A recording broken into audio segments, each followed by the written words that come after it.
Hello to all of you, स्वागत है आप सभी का आज की इस क्लास में। तो बच्चों, आज के इस लेक्चर वीडियो में हम लोग यहाँ पर लाइफ साइकिल ऑफ बैक्टीरियोफेज यानी जीवाणु भोजी विषाणु का यहाँ पर जीवन चक्र देखने वाले हैं।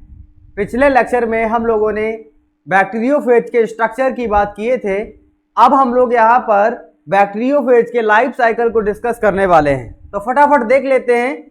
उससे पहले मैं आपको बता दूं कि अगर आप हमारे चैनल पर नए हैं तो चैनल को सब्सक्राइब जरूर कर लीजिए, और अगर आपको किसी भी वीडियो का पीडीएफ चाहिए या आप लाइव सेशन करना चाहते हैं हमारे यूट्यूब चैनल पे, तो आप हमारे इस व्हाट्सएप नंबर पर कांटेक्ट कर सकते हैं। ठीक है, तो ये हमारा व्हाट्सएप नंबर है, इस पर आप कांटेक्ट कर सकते हैं। चलिए आगे डिस्कस कर लेते हैं आज के टॉपिक को, जिसमें कि हम लोग आज पढ़ने वाले हैं लाइफ साइकिल ऑफ बैक्टीरियोफेज। बहुत ही इंपॉर्टेंट टॉपिक है एग्जाम के पॉइंट ऑफ व्यू से। चलिए फटाफट देख लेते हैं बिना किसी देरी के, कह सकते हैं। देखिए बेटा, यहाँ पर लाइफ साइकिल ऑफ बैक्टीरियोफेज में हम लोग यहाँ पर इसकी पूरी साइकिल को देखेंगे कि किस तरीके से यह बैक्टीरिया के ऊपर इन्फेक्शन फैलाता है और किस तरीके से क्या क्या ये स्ट्रेटेजीज अपनाता है, कह सकते हैं, अपने लिए कह सकते हैं।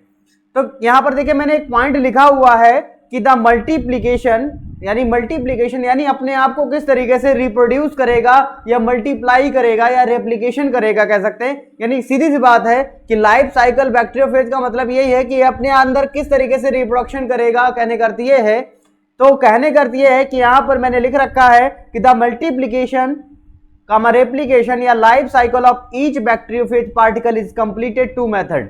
यानी जो प्रत्येक बैक्टीरियोफेज है, यानी प्रत्येक जीवाणु भोजी विषाणु जो वायरस है आपका, ये इसके लाइफ साइकिल में दो मेथड आते हैं, दो स्टेप्स आते हैं, याद रखिए। तो कहने का मतलब ये है कि अपनी लाइफ साइकिल में अगर हम देखें इसकी लाइफ साइकिल में, तो इसकी लाइफ साइकिल में दो मेथड आपको देखने को मिलेंगे। ठीक है, यानी अपने आप को दो तरीके से मल्टीप्लाई करेगा बैक्टीरिया के अंदर, कहने करते हैं। जैसा कि नाम से आपको समझ में आ रहा होगा, बैक्टीरियोफेज हिंदी में बोलते हैं जीवाणु भोजी विषाणु। इसको जैसे कि मैंने पहले बताया था, अगर आपने स्ट्रक्चर वाला वीडियो नहीं देखा है तो जरूर देखिए आप लोग, और जो लोग नए हैं चैनल को सब्सक्राइब जरूर करिए और सपोर्ट करिए हमें। ठीक है, चलिए इसी जुनूनियत के साथ देख लेते हैं कि इसमें इसकी लाइफ साइकिल में जो दो मेथड हैं वो कौन कौन सी है, और इन्हीं मेथड के अंदर यानी लाइफ साइकिल, ये दो मेथड है आपकी, इन्हीं के अंदर ये अपनी लाइफ साइकिल को कंप्लीट करता है। तो पहला तो आपका हो गया नंबर 1 लिटिक साइकिल, और दूसरा एक होता है इसका मेथड लाइसोजेनिक साइकिल। तो दो साइकिल में अपनी लाइफ साइकिल को कंप्लीट करता है, यानी दो मेथड हैं लाइफ साइकिल के, कहने करते हैं। ठीक है, बैक्टीरियोफेज की लाइफ साइकिल में दो मेथड हैं, लिटिक साइकिल और लाइसोजेनिक साइकिल, याद रखिए। ठीक, तो पहले हम लोग यहां पर देख लेते हैं लिटिक साइकिल। जैसे कि नाम से समझ में आ रहा है सर, लिटिक माने किसी चीज का लिसिस करना, यानी किसी चीज को तोड़ना, कह सकते हैं। तो जैसा कि आपको नाम से समझ में आ रहा होगा कि लिटिक का मतलब है किसी चीज को तोड़ना, यानी ये अवस्था ऐसी होगी जिसमें कि ये वायरस बैक्टीरिया के ऊपर हावी होगा और उसको तोड़ेगा, कहने का अर्थ ये है। तो यहां पर लिखा हुआ है लिटिक साइकिल या वायरुलेंट फेज। देखिए यहां पर ये जो फेज है बच्चा, ये फेज जो है वायरुलेंट है। वायरुलेंट मतलब क्या होता है सर? उग्र। यानी यहां पर बैक्टीरिया के ऊपर पूरी तरीके से ये इन्फेक्शन फैलाएगा और उस बैक्टीरिया को खत्म भी कर देगा, कहने करती है। वायरुलेंट का मतलब यही है ना, उग्र कह सकते हैं, हमलावर कह सकते हैं।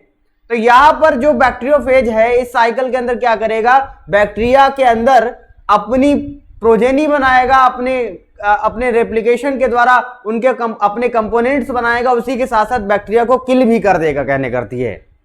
जैसे आपको मैंने पहले ही बताया था, नाम से समझ में आ रहा होगा, बैक्टीरियोफेज जीवाणु भोजी विषाणु, यानी बैक्टीरिया को किल करने वाला या बैक्टीरिया को ईट करने वाला वायरस, कह सकते हैं। ठीक है, तो लिखा है लिटिक साइकिल। पहला देख लेते हैं लिटिक साइकिल। कराया था lytic cycle of bacteriophage is completed by 4 steps. देखिए आपको ये यहां पर दिख रहा होगा, ये है आपका बैक्टीरियोफेज, इसी की हम लोग लाइफ साइकिल डिस्कस कर रहे हैं बच्चों। ठीक है, तो कह रहा है लिटिक साइकिल जो होती है वो इसमें 4 स्टेप्स पाए जाते हैं, 4 चरणों में ये प्रोसेस कंप्लीट होती है। यानी जो बैक्टीरियोफेज की जो लाइफ साइकिल में जो लिटिक साइकिल है आपकी, ये लिटिक साइकिल की बात करते हैं, तो लिटिक साइकिल 4 स्टेप्स में कंप्लीट होती है।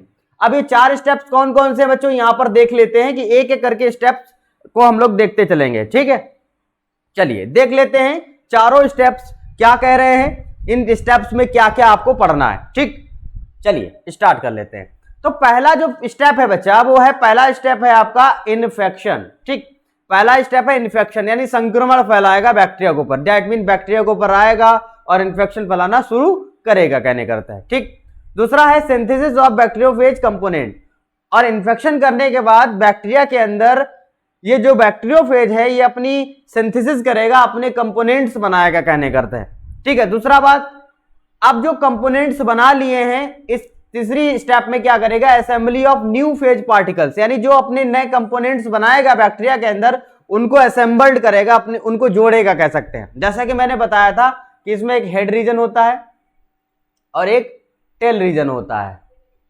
हेड रीजन में एक प्रिज्मोइड हेड होगा, उसके अंदर सेंटर में डीएनए पाया जाएगा या आरएनए पाया जाएगा। मैंने ऐसा बताया था कुछ ना, हाँ।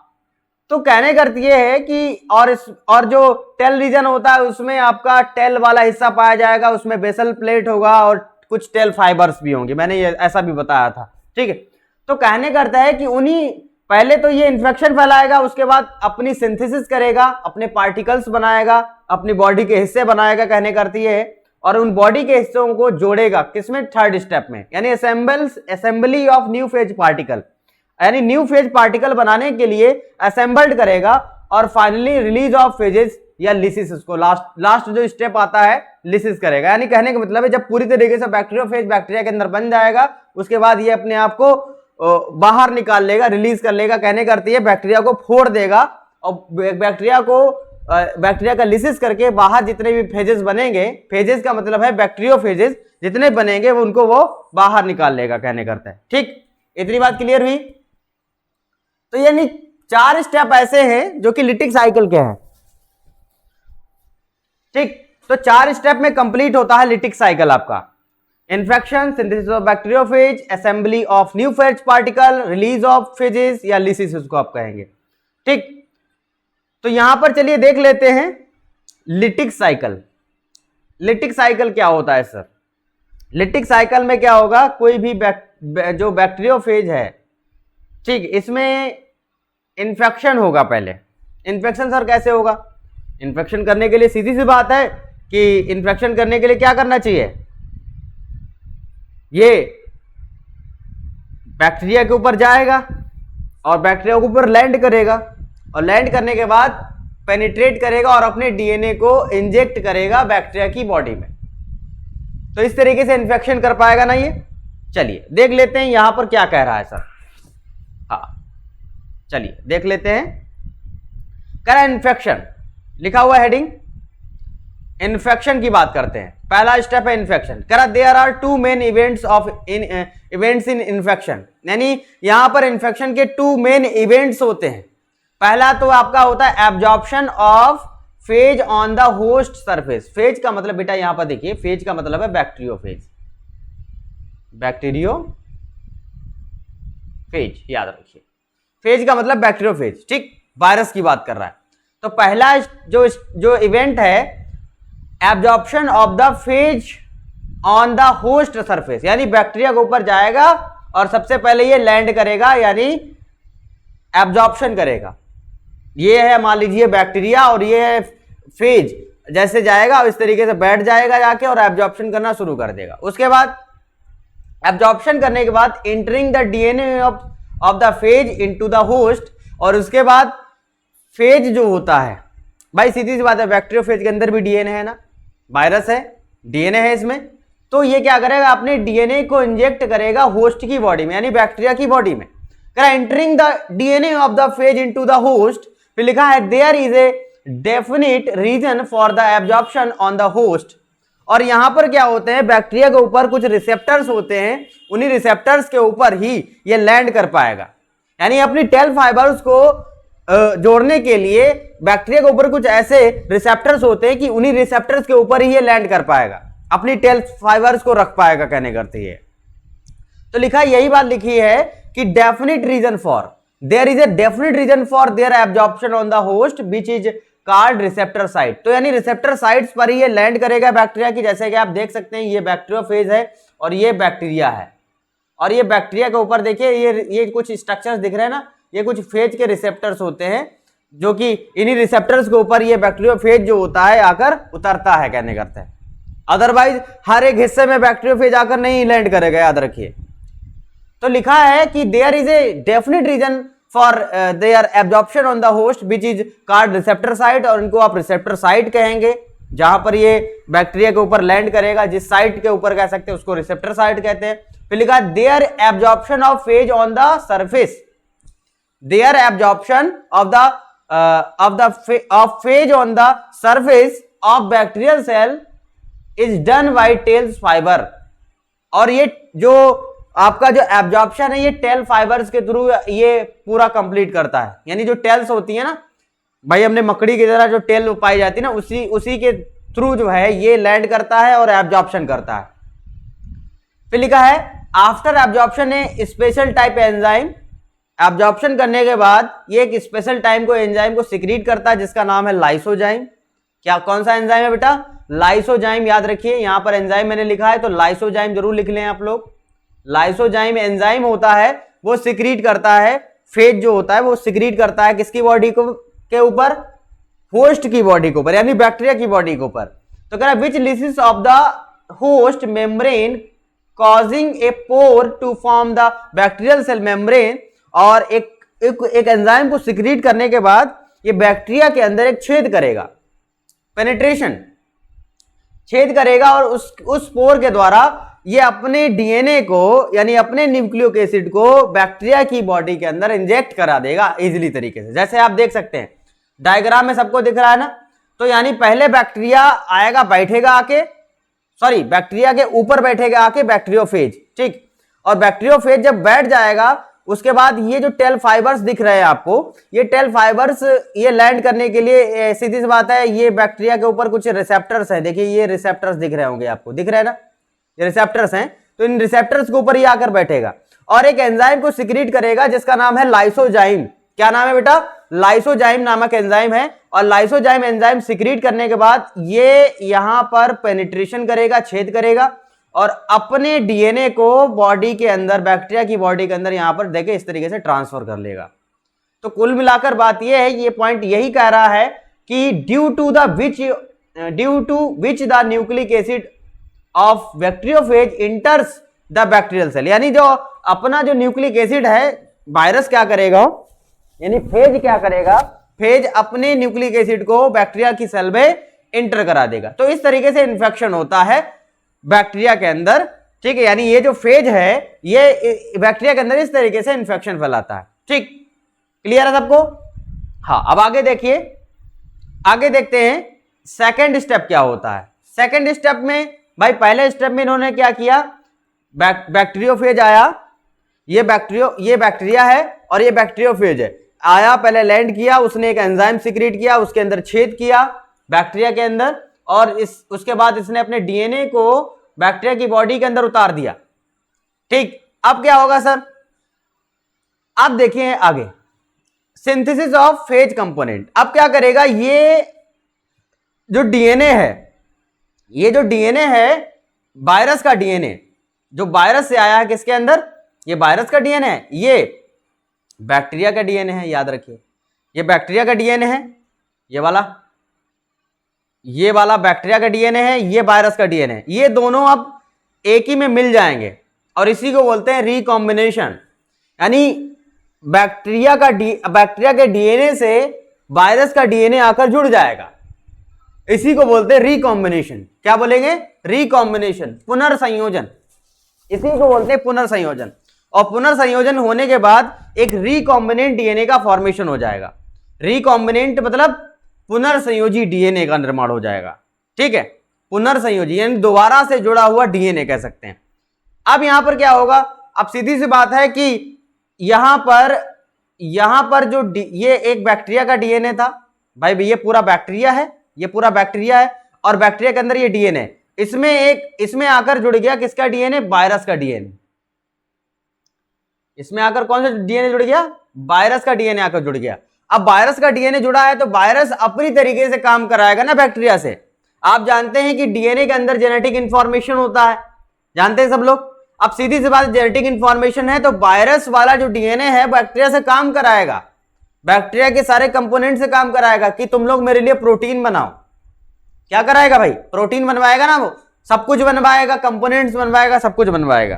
तो यहीं पे ये पॉइंट लिखा हुआ है सिंथेसिस ऑफ फेज कंपोनेंट्स, यानी सिंथेसिस मतलब फेज कंपोनेंट्स, यानी जो बैक्टीरियोफेज है वो अपने कंपोनेंट्स बनाएगा। कहे कि मेरा टेल बनाओ, मेरा हेड बनाओ, मेरा बेसल प्लेट बनाओ, मेरा कॉलर बनाओ, मतलब बैक्टीरियोफेज का जो भी पार्ट होता है, वायरस का जो भी पार्ट होता है वो सब बनवाएगा। किससे? इस बैक्टीरिया से बनवाएगा, क्योंकि बैक्टीरिया के डीएनए से ये मिल चुका है।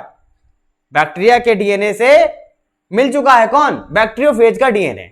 अब बैक्टीरियोफेज का जो डीएनए है बैक्टीरिया से मिलकर क्या करेगा कि मेरे लिए अब सब कुछ बनाओ तुम। तो यहां पर यही हेडिंग कह रही है synthesis of phase component.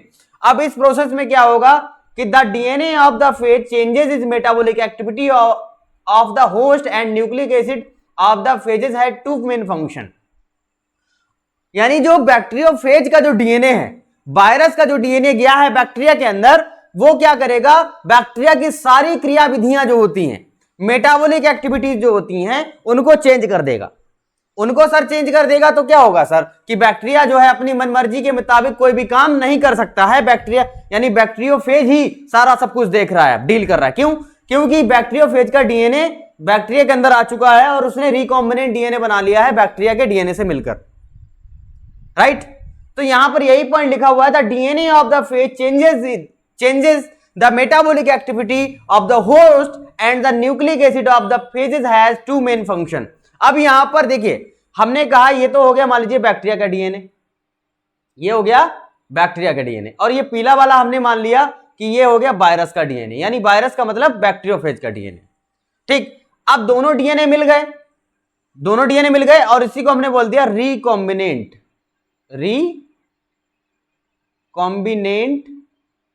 DNA, आप इसको कहेंगे, इसी को बोलेंगे रिकॉम्बिनेंट डीएनए, पुनर्संयोजित डीएनए। अब यहां पर जो डीएनए बना है बेटा, वो क्या करेगा भाई? वायरस वाला डीएनए, वायरस वाला अपना दिमाग लगाएगा, वो कहेगा कि अब हम आ गए हैं तो हम अपनी तरीके से काम करेंगे, क्योंकि ये पावरफुल है। तो ये क्या करेगा? बैक्टीरिया की सारी क्रियाविधियों को चेंज कर देगा। अब लिखा है nucleic acid of the phages two main function, that mean it act as a template in replication. यहां पर क्या करेगा? यहां पर जो बैक्टीरिया का जो डीएनए है उसको केवल यूज करेगा अपनी अपने आप को मल्टीप्लाई करने में, अपने कंपोनेंट्स बनाने के लिए। एंड लिखा हुआ है फेज प्रोडक्ट या phage produce specific type mRNA and from which special type protein are made. और यहां पर क्या करेगा? जो फेज वाला जो डीएनए है, वायरस का जो डीएनए, वो अपनी तरीके से यहां पर मैसेंजर आरएनए बनाएगा, एमआरएनए बनाएगा और अपनी तरीके से प्रोटीन बनाएगा। अब प्रोटीन भैया बैक्टीरिया में क्या, बैक्टीरियोफेज में क्या होता है, वायरस में क्या होता है? प्रोटीन होता है ना। तो प्रोटीन बनाने के लिए सीधी सी बात है, प्रोटीन जो कॉलर है बैक्टीरियोफेज, आपको हमने बताया था ना कि बैक्टीरियोफेज में हेड होता है प्रोटीन का बना हुआ, कॉलर होता है, कॉलर भी प्रोटीन का बना होता है, टेल फाइबर्स प्रोटीन का बना होता है, और बेसल प्लेट प्रोटीन का बना होता है, सब तो प्रोटीन का बना हुआ है। तो यहां पर क्या करेगा? इस प्रोसेस में यहां पर जो वायरस का डीएनए है वो बैक्टीरिया से काम कराएगा, यानी रेप्लिकेशन करेगा, अपनी डीएनए वगैरह को डबल करेगा। उसी के साथ साथ यहां पर ये स्पेशल टाइप के एमआरएनए को प्रोड्यूस करेगा, उसी के साथ साथ बहुत सारी प्रोटीन बनाएगा और उन प्रोटीन से बनाएगा अपने लिए बॉडी के कंपोनेंट्स, यानी टेल फाइबर बनाएगा, बेसल प्लेट बनाएगा, हेड रीजन बनाएगा, कॉलर बनाएगा, ऑल ओवर कह सकते हैं। तो यानी इस प्रोसेस में इसीलिए मैंने लिखा है सिंथेसिस ऑफ फेज कंपोनेंट्स, यानी फेज कंपोनेंट्स का संश्लेषण बनाना कह सकते हैं। ठीक है, तो इस तरीके से यहां पर दूसरी प्रोसेस में आपने पढ़ा है कि सिंथेसिस हो गया। ठीक, अब क्या होगा सर? देखिए यहां पर, देखिए यहां पर बैक्टीरिया लैंड किया, इसने डीएनए यहां पर इंजेक्ट कर दिया, यहां पर मिल जाएगा और ये बन गया रिकॉम्बिनेंट डीएनए। अब रिकॉम्बिनेंट डीएनए के बाद में यहां पर बनेंगे फेज के कंपोनेंट्स। अब देखिए यहां पर पूरी तरीके से फेज के कंपोनेंट्स यहां पर तैयार हो चुके हैं, देखो बन चुके हैं ना। देखिए ये देखिए कॉलर बन गया, कहीं पे हेड बन गया, कहीं कुछ, और उसके बाद बनाने के बाद यहाँ पर पूरी तरीके से जब बन जाएंगे तो इसको ये असेंबल्ड करेगा, यानी बैक्टीरियोफेज बनाने के लिए। अब देखिए अगली नेक्स्ट स्टेप में फिर लिखा हो क्या है, देखिए इसी में क्या लिखा, for the synthesis of DNA new bacteriophage both strand begins to open and the segments of generation of DNA are exchanged with the segments the second generation from the which hybrid DNA molecule is formed. After this, new protein produced, which is called late protein, and which is the protein of the protein coat, hence forms the capsomere of the protein coat. भाई बात सारी मैंने यहां पर जो अभी बताई कि अपने लिए प्रोटीन बनाएगा, प्रोटीन यानी डीएनए चेंज करेगा, यानी एक डीएनए दूसरे डीएनए को चेंज करेगा, अपने तरीके से रेप्लिकेशन कराएगा, प्रोटीन के कंपोनेंट्स बनाएगा, जिससे कि हेड टेल ये सारे इससे बनाएगा, कहने करते हैं, इसमें यही बताया गया है। अच्छा सर आगे देखते हैं। अब देखिए यहां पर इन्होंने प्रोटीन बना लिया, प्रोटीन के कंपोनेंट्स बना लिया, यानी बैक्टीरियोफेज ने बैक्टीरिया के अंदर सब कुछ बना लिया है। अब यहां पर जो पार्ट्स बने हुए हैं, देखिए ये यहीं पे यही समझाया गया है। देखो यहां पर देखिए हेड बन गया, हाँ टेल्स बन गई, इस तरीके से स्ट्रक्चर बन गए। अब इनको जोड़ना है। अब जोड़ने के लिए सीधी सी बात है, ये जुड़ेगा कहने करते हैं, करा the combination of nucleic acid and protein component. Combination मतलब जुड़ाओ, कॉम्बिनेशन करा है। The combination of nucleic acid and protein component into phase particle is called maturation. यानी यहां पर बैक्टीरियोफेज का मैच्योरेशन होगा। कैसे सर? यहां पर tail, head, nucleic acid et cetera सब पार्ट जुड़ेंगे बैक्टीरियोफेज के, याद रखिए, इसी को मैच्योरेशन कहते हैं। करा the crystallization of DNA takes place to form the head of the phage. After this, the capsomere collect and forms the capsid protein coat of the head, and in this process the central core of the tail gets attached to tail plate. There is formation of sheath around the central core, and the tail is attached to the base of the head due to which new phage viruses are formed. और ये यहां पर यही बात कह रहा है कि अब क्या करेगा, यहां पर जो हेड वाला हिस्सा है, हेड रीजन में प्रोटीन बनेगा और उससे हेड बनेगा कह सकते हैं, ठीक है, कैप्सिड बनेगा, उसके चारों तरफ कैप्सिड बनेगा कह सकते हैं, प्रोटीन कोट बनेगा। उसके बाद सेंट्रल कोर में जो प्रोटीन है वो टेल प्लेट बनाएगी, बेसल प्लेट बनाएगी। उसके साथ साथ फॉर्मेशन ऑफ सीथ, चारों तरफ का कॉलर की तरफ जो सीथ होता है, आवरण होता है प्रोटीन कोट का बना हुआ, वो यहां पर बनना शुरू हो जाएगा। इस तरीके से टेल वगैरह सब यहां पर अटैच्ड हो जाएगा और फाइनली वायरस जो है, न्यू फेजेस वायरस जो है वो यहां पर बन जाएंगे। और एक बात याद रखिए कि ये वायरस ऐसा है कि बैक्टीरिया में जब इंफेक्शन करता है तो बैक्टीरिया में 20 मिनट के बाद लगभग ये अपने इन्फेक्शन से 3000 फेजेस वायरसेस का निर्माण कर सकता है एक बैक्टीरिया के अंदर। यानी एक बैक्टीरिया के अंदर 20, मान लीजिए इन्फेक्शन के 20 मिनट के बाद, एक बैक्टीरिया के अंदर इन्फेक्शन के 20 मिनट के बाद 3000 फेजेस का निर्माण कर सकता है, याद रखिए। यानी एक बैक्टीरिया के अंदर 20 मिनट के बाद, यानी इन्फेक्शन के 20 मिनट के बाद 3000 के करीब बैक्टीरियोफेज का निर्माण कर सकता है, याद रखिए। तो यही है लिटिक साइकिल, अब यहां पर असेंबल हो चुके हैं, सारे पार्ट जुड़ चुके हैं, यानी बैक्टीरियोफेज बनके तैयार हो चुका है। अब वो निकलना चाहेगा। रिलीज ऑफ बैक्टीरियोफेज, इसी को बोलते हैं लिसिस जैसे कि फटना, बस्टिंग। देखो कितने ये क्रूर हैं, कह सकती हैं भाई। वायरुलेंट फेज ऐसे ही नहीं कहा गया है, वायरुलेंट का मतलब ही है कि ये उग्र है, उग्र कंडीशन है। करा रिलीज ऑफ बैक्टीरियोफेज या लिसिस कह सकते हैं। करा release of bacteriophage is in the process of formation of new bacteriophage is completed 30 to 90 minutes per minute 7-8 phases। और कह रहा है कंप्लीटेड, ये लगभग जो है 30 से 90 मिनट में कंप्लीट हो जाती है और पर मिनट में 7 से 8 फेजेस का निर्माण होता है। कितने?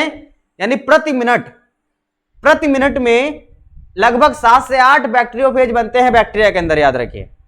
इन्फेक्टेड होस्ट, यानी इन्फेक्टेड होस्ट का मतलब बैक्टीरिया के अंदर। For the release of bacteriophage it necessary to lysis of the host cells membrane the phages secrete enzyme, new phages come out. और एक बात कह रहा है कि इतना सब होने के बाद एक एंजाइम सिक्रीट करेगा ये जो फेजेस है, और एंजाइम सिक्रीट करने के बाद ये बैक्टीरिया को फाड़ के जो है सारे के सारे बैक्टीरियोफेज रिलीज हो जाएंगे। इसी को बोलते हैं लिटिक साइकिल। क्या बोलते हैं? Lytic cycle. एक बार डायग्राम फिर से देखिए आप लोग, ठीक। देखिए यहां पर बैक्टीरिया है, ये बैक्टीरिया है, बैक्टीरिया का डीएनए है, ये क्या है, बैक्टीरिया का डीएनए है, बैक्टीरियल डीएनए, ठीक। और ये है फेज का डीएनए, फेज माने बैक्टीरियोफेज डीएनए, ठीक, यही तो बता रहे हैं।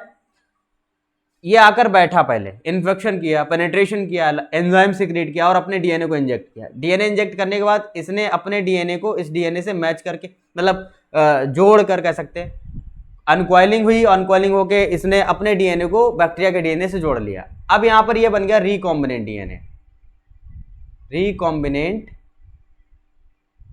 डीएनए, ठीक। अब ये डीएनए क्या करेगा, स्पेशल टाइप के एमआरएनए बनाएगा, स्पेशल टाइप की प्रोटीन बनाएगा, ठीक। और प्रोटीन वो आगे चलकर असेंबल, आगे चलकर क्या करेगी, नए नए तरीके के पार्टिकल्स, फेज पार्टिकल्स बनाएगा। और फेज पार्टिकल्स बनाने के बाद उन फेज पार्टिकल्स को असेंबल करेगा और असेंबल करके फाइनली ये बैक्टीरिया जो बैक्टीरियोफेज जो होते हैं बैक्टीरिया की बॉडी से निकल जाते हैं। तो इसी को बोलते हैं लिटिक साइकिल। यहां पर क्या हुआ, बैक्टीरिया की मृत्यु हो गई कि नहीं हो गई, तो इसी को बोलते हैं लिटिक साइकिल। और लाइसोजेनिक साइकिल में बैक्टीरिया मरता नहीं है, याद रखिए, लेकिन एक घड़ी आती है कि मर जाता है, वो भी कंडीशन वहां पर अप्लाई होगी। एक होती है लिटिक साइकिल, एक होती है लाइसोजेनिक। लिटिक में क्या हुआ, बैक्टीरिया का समाप्त हो, बैक्टीरिया खत्म हो गया पूरा ना भाई, बैक्टीरिया खत्म हो गया पूरी तरीके से, इसी को बोलते हैं लिटिक साइकिल, ठीक है। हाँ, अब देखिए लाइसोजेनिक साइकिल क्या होता है सर। लाइसोजेनिक साइकिल थोड़ा अलग हटके है। इसमें क्या होता है, यहां पर मैंने लैम्डा जो वायरस है उसका यहां पर शो किया है, करा the phage particle that shows the lysogenic या टेम्परेट साइकिल। और ये एक नॉन वायरुलेंट फेज है, नॉन वायरुलेंट। यहां पर बैक्टीरिया की मौत नहीं होती, याद रखिए, लेकिन एक घड़ी आती है जब वायरुलेंट वाले हिस्से में जाता है ना, जब मान लीजिए अपने आप को असेंबल वगैरह करना शुरू करेगा, तब इसको बोलेंगे लिटिक साइकिल। तो नॉन वायरुलेंट फेज आप इसको कहेंगे। फेज और फेज में अंतर है, याद रखिए। एक होता है PHAGE, फेज का मतलब है वायरस, और एक होता है PHASE, इसका मतलब होता है अवस्था, स्टेज, ठीक। तो इसमें क्या होता है सर, करा the phage particle that show the lysogenic temperate cycle, करा lambda phage virus infecting E coli is normally a temperate phage. जो लैम्डा वायरस है बेटा, लैम्डा एक बैक्टीरियोफेज वायरस है, और ये ई कोलाई जो इशरिचिया कोलाई नामक बैक्टीरिया जो होता है इसके अंदर इन्फेक्शन फैलाता है। और इसके साथ साथ क्या करेगा, करा in the lysogenic cycle the phage of DNA that enters the host get attached to bacterial DNA which is called prophage stage, and this phage DNA replicates continuously and creates new DNA that's make recombinant DNA, that's make recombinant DNA. और इसी को बोलते हैं lysogenic cycle. Sir कैसे, यहां पर देखिए सरल शब्दों में, यहां पर क्या किया इसने, यहां पर क्या होगा, यहां से देखिए बैक्टीरियोफेज आया, बैठा और पेनिट्रेशन किया, उसके बाद एक नया रिकॉम्बिनेंट डीएनए बन गया, रिकॉम्बिनेंट डीएनए बन गया, और ये रेप्लिकेशन करने लगा यहां पर इस तरीके से। तो यहां रेप्लिकेशन तक की प्रोसेस को लाइसोजेनिक साइकिल ही आप इसको कहेंगे। रेप्लिकेशन तक की प्रोसेस को, डीएनए बनना ही रेप्लिकेशन की प्रोसेस को आप लाइसोजेनिक यहां पर कहेंगे, ठीक। तो लाइसोजेनिक में बैक्टीरिया को हार्म नहीं होता है, लेकिन लिटिक साइकिल में बैक्टीरिया को हार्म होता है, याद रखिए। तो यहां पर मैंने दोनों साइकिल को यहां पर मेंशन कर रखा है, लाइसोजेनिक एंड लिटिक, दोनों को मैंने मेंशन कर रखा है। इसको आप जरूर देखिए, और जो लोग नए हैं चैनल को सब्सक्राइब जरूर कर दीजिए। इसी तरीके से आपको वीडियोस मिलते रहेंगे बच्चों। Thank you so much. अगर आप हमारे लेक्चर्स इसी तरीके से लेना चाहते हैं तो हमारे चैनल को सब्सक्राइब जरूर कर दीजिए। और ये हमारा व्हाट्सएप नंबर है, अगर आपको किसी प्रकार की क्वायरी है तो इस पर आप कांटेक्ट कर सकते हैं, और पीडीएफ चाहते हैं तब भी आप इस पर कांटेक्ट कर सकते हैं, ठीक है बच्चों। मिलते हैं हम लोग अगले सेशन में। Thank you so much. इसी तरीके से वीडियोस आपको मिलते रहेंगे।